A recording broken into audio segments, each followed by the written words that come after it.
एका बाईने दुसऱ्या बाईला समजून घेतलं पाहिजे. एका बाईने दुसऱ्या बाईचं दुःख जाणून घेतलं पाहिजे आणि एका बाईने दुसऱ्या बाईला मान दिला पाहिजे. सासूबाई फार छान होत्या. माझा संसार फक्त सासूमुळे झाला बरं का, नाहीतर माझा संसार फार अवघड होता.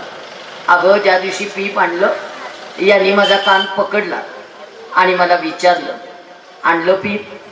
म्हटलं हो. झाला का आत्मा थंड? म्हटलं हौस असते हो, बायकांचा सगळा जीव भांड्यात. हे म्हणाले तुझा भांड्यातला जीव मला कळला, पण या भांड्यावर तू तुझं नाव का लिहिलंस? अहो म्हटलं ते भांड माझं आहे ना म्हणून. तेव्हा माझ्या नवऱ्याने जगण्याचा मंत्र दिला. हे मला म्हणाले त्या निर्जीव भांड्याला कळलं त्याच्यावर नाव कुणाचं लिहिलंय? म्हटलं नाही. मग निर्जीव भांड्यांवर स्वतःची नावं कोरण्यापेक्षा घरातल्या माणसांच्या मनावर नाव कोरता आलं पाहिजे.